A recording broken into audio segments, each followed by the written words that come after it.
திருப்பரங்குன்றம் மலை உச்சியில் தீபத்தூணில் தீபம் ஏற்றலாம் அப்படின்னு சொல்லிட்டு சென்னை உயர்நீதிமன்ற மதுரை கிளையின் டிவிஷன் பெஞ்ச் அளித்திருக்கக்கூடிய தீர்ப்பு திமுக அரசிற்கு மிகப்பெரிய ஒரு சாட்டை அடியாகவே பார்க்கப்படுகிறது.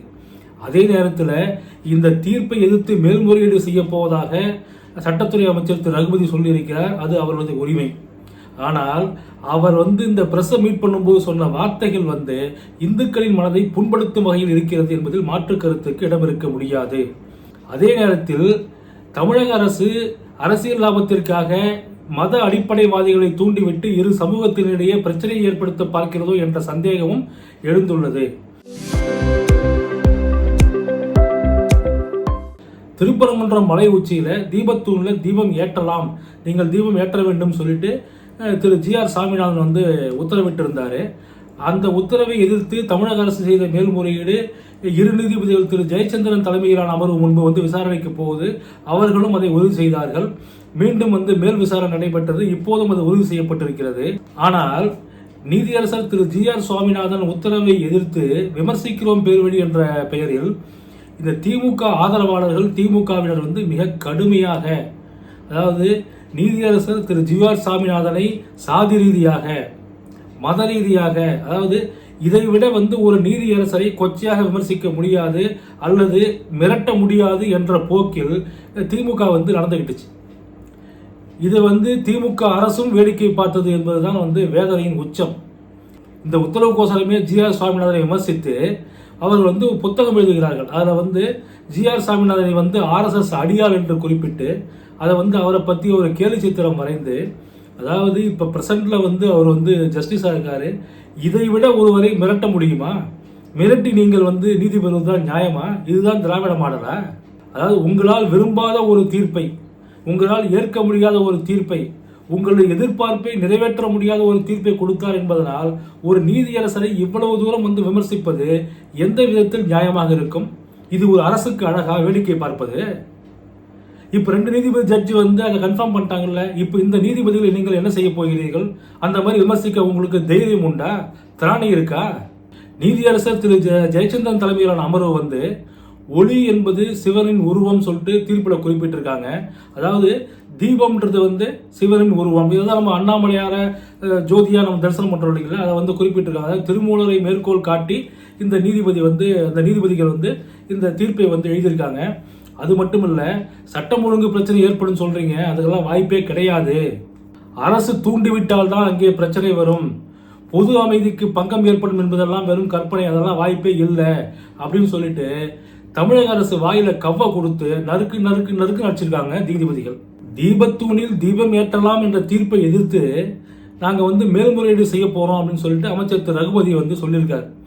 அது அரசோட சம்பந்தப்பட்டது, அரசு முடிவு சம்பந்தப்பட்டது. தாராளமாக நீங்கள் மேல்முறையீடு செய்யலாம், இதற்கு எதிரான ஒரு உத்தரவை பெறலாம், அதெல்லாம் அப்புறம் வச்சுக்கலாம்.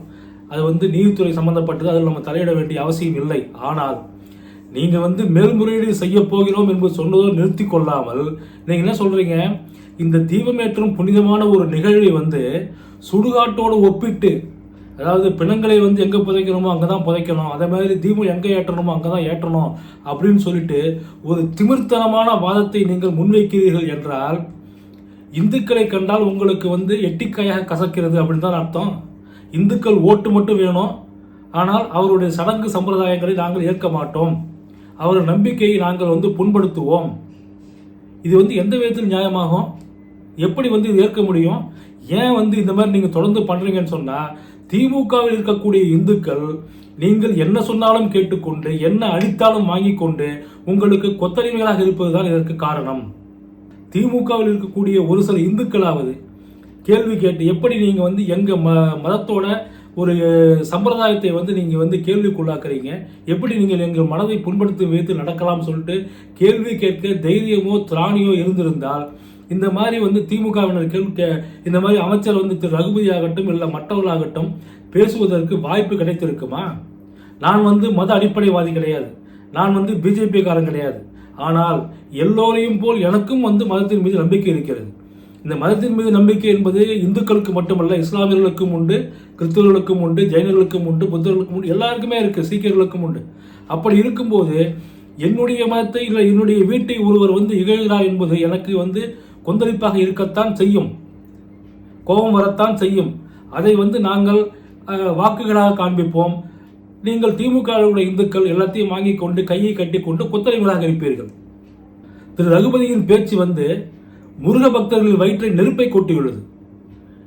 அதாவது முருகன் தமிழ் கடவுள்னு சொல்லிட்டு நம்ம முழுமையாக நம்பி அவரை நம்ம வழிபட்டு வரும் நிலையில ஒரு நாள் ஒரே ஒரு சாயந்தரம் விளக்கேற்ற போறாங்க. அந்த ஒரு நாள் கூத்துக்கு நீங்கள் மீண்டும் மீண்டும் மீண்டும் அதை பிரச்சனையை பெரிதுபடுத்தி நீங்கள் செய்யும் அந்த நடவடிக்கையானது கண்டிப்பாக இரு சமூகத்தினிடையே பிரச்சனையை ஏற்படுத்துவதாகத்தான் உள்ளது அப்படின்ற சந்தேகம் வலுவாக எழுகிறது. இது அந்த பிரச்சனைன்றது சாதாரணமாக, அதாவது இரு சமூகம், இஸ்லாமியர்களும் இந்துக்களும் மாமன் மச்சான்களாக, அண்ணன் தம்பிகளாக, சகோதர சகோதரிகளாக பழகக்கூடிய நேரத்தில் இந்த இரு மதத்திலும் இருக்கக்கூடிய அடிப்படைவாதிகள் உங்கள் கருத்தால் தூண்டப்பட்டு பிரச்சனையை ஏற்படுத்தினால் அதை காரணம் காட்டி வாக்கு அறுவடை செய்யலாம் என்ற நோக்கம் உங்களுக்கு உள்ளது என்பதுதான் மிகப்பெரிய சிக்கலாக இருக்கிறது, மிகப்பெரிய சந்தேகமாக இருக்கிறது. தேர்தல் அறிவிப்பு வெளியாக போகுது. இந்த நேரத்தில் டிவிஷன் பெஞ்சோட உத்தரவை எதிர்த்து நாங்கள் சுப்ரீம் கோர்ட்டுக்கு போகிறோம்னு சொல்கிறதும், நீங்கள் சுப்ரீம் கோர்ட்டுக்கு போனால் சாதாரண வக்கீல் வைப்பீங்களா?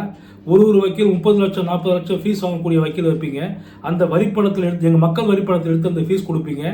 அதாவது எங்கள் வரிப்பணத்தை எடுத்து எங்களுக்கு எதிராக வழக்கு நடத்தக்கூடிய ஒரு வல்லமைப்படுத்துவதாக நீங்கள் இருக்கிறீர்கள். இன்னும் எத்தனை மாதம் இருப்பீர்கள் நீங்கள்? அதே மாதிரி முருக பக்தர்களை இழிவுபடுத்தி அல்லது முருக பக்தர்களின் மனதை புண்படுத்தி நீங்கள் வாக்குகளை பெற்றுவிடலாம் என்று நினைத்தால் அது ஒரு காலம் நடக்காது. எலெக்ஷனை கிட்ட வச்சு நீங்க மீண்டும் மீண்டும் அந்த பிரச்சனையை தூண்டி விடுறீங்க அப்படின்னு சொன்னா இது சாதாரணமாக கடந்து போகக்கூடிய ஒரு நிகழ்வு. ஒரு அரை மணி நேரம் 1 மணி நேரம் நிகழ்வு இது. இதை நீங்க மீண்டும் மீண்டும் பெரிதுபடுத்துவதற்கு பின்னணி என்ன? நான் சொல்றேன், நீங்க இதை அந்த அரசியலுக்காக அல்லது வாக்கு அறுவடை செய்வதற்காக இதை நீங்கள் செய்கிறீர்கள் என்று நான் குற்றச்சாட்டை வைத்தால் அதற்கு உங்கள் தரப்பு விளக்கம் என்னவாக இருக்கும்? உங்கள் கட்சியைச் சேர்ந்த அமைப்பு செயலாளர் சாய் பாரதி என்கிற RS பாரதி என்ன சொன்னாரு? தலித்துகள் நீதிபதியானது நாங்கள் போட்ட பிச்சை அப்படின்னாரு. அந்த திமிர் பேச்சு தான் இன்னைக்கு நீதியரசர் திரு சுவாமிநாதனை ஜாதி ரீதியாகவும் மத ரீதியாகவும் இழிவுபடுத்தி பொதுவெளியில் அவர் ஏதாவது தப்பு செஞ்சாரா, லஞ்சம் வாங்கி ஏதாவது மாட்டினாரா? எதுவுமே இல்லை. ஒரு தீர்ப்பு கொடுத்ததற்காக இந்த அளவுக்கு நீங்கள் விமர்சிக்கிறீர்கள் என்றால், அதாவது நீதித்துறை நீங்கள் விரும்புவதை செய்ய வேண்டும் என்று அழுத்தம் கொடுக்கிறீர்கள். இது நல்ல அரசுக்கு அழகே இல்லை. இது ஒரு சர்வாதிகார ஆட்சி தான். நீங்க என்ன சொன்னீங்க? நான் சர்வாதிகாரியாக மாறுவேன்னு சொன்னீங்கல்ல. சர்வாதிகாரியாக மாறினது இந்த நீதித்துறை மீது நீங்கள் கொடுக்கும் அழுத்தத்தில் மட்டும்தான். உங்களுக்கு தேவையான தீர்ப்பை கொடுக்கவில்லை என்றால் அந்த நீதிபதியை சரமாரியாக விமர்சிப்பது, திட்டுவது, அசிங்கப்படுத்துவது, கேவலப்படுத்துவது என்று நீங்கள் உங்களுடைய இயல்பை காட்டுகிறீர்கள்.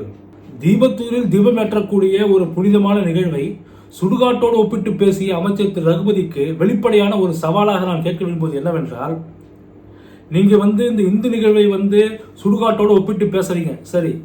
இதே போன்று மற்ற மத நிகழ்வுகளை சுடுகாட்டோடு ஒப்பிட்டு பேச அல்லது மற்ற மத நிகழ்வுகளை விமர்சிக்க உங்களுக்கு தைரியம் இருக்கிறதா? உங்களுக்கு ஆண்மை இருக்கிறதா? பக்தர்களின் உணர்வுகளை, அதாவது தீபமேற்றக்கூடிய ஒரு புனிதமான நிகழ்வை சுடுகாட்டோடு ஒப்பிட்டு பேசிய அமைச்சர் திரு ரகுபதி பொதுவெளியில் பகிரங்கமாக மன்னிப்பு கேட்க வேண்டும். இது முருக பக்தர்கள் சார்பாக நான் வைக்கும் கோரிக்கை அல்லது வேண்டுகோள் அல்லது வலியுறுத்தல். நீங்க எப்படியா வச்சுங்க, கண்டிப்பாக அவர் வருத்தம் தெரிவிக்க வேண்டும் அல்லது மன்னிப்பு கேட்டே ஆக வேண்டும். மத அடிப்படைவாதிகளை தூண்டிவிட்டு அதன் மூலம் பிரச்சனையை உருவாக்கி நீங்கள் அதிமுக பாஜக கூட்டணி தான் பிரச்சனை செய்கிறது என்று மடைமாற்றலாம் என நினைக்கிறீர்கள். இது ஒரு காலம் நடக்காது. நீங்க எந்த அளவுக்கு நீங்க எங்க ட்ரிகர் பண்ணாலும் சரி, நாங்கள் சட்ட ரீதியாக போராட தயாராக இருக்கிறோமே தவிர ஒரு காலம் நாங்கள் மத அடிப்படைவாதிகளாக மாற மாட்டோம். எங்களுக்கு மதத்தின் மீது நம்பிக்கை உண்டு, ஆனால் மத அடிப்படைவாதிகள் நாங்கள் அல்ல. எங்களுக்கு எல்லா மதமும் ஒன்றுதான். நாங்கள் இந்துக்களாகிய நாங்கள் எப்போதும் எங்களுக்கு இஸ்லாமியர்களாகட்டும் கிறிஸ்தவர்களாகட்டும் சகோதர சகோதரிகள் தான் என்பதை இந்த வீடியோவின் மூலம் மீண்டும் மீண்டும் தெளிவுபடுத்த விரும்புகிறேன். திருப்பரங்குன்றம் விவகாரத்தில் தமிழக அரசு மீண்டும் மீண்டும் நீதிமன்றத்தை நாடுவதும் அந்த விவகாரத்தை பெரிதுபடுத்துவதும் ரகுபதி சர்ச்சைக்குரிய கருத்துக்களை தெரிவிப்பதும் பற்றி நீங்கள் என்ன நினைக்கிறீர்கள் என்பதை தயவு செய்து கமெண்ட் பாக்ஸில் பதிவு செய்யுங்கள். இது நீங்கள் உங்களுடைய எண்ணங்களை வெளிப்படுத்த இது ஒரு வாய்ப்பாக பயன்படுத்தி கொண்டு கமெண்ட் பாக்ஸில் சொல்லுங்க. இதை அரசு காதுக்கு எட்டச் செய்வோம்.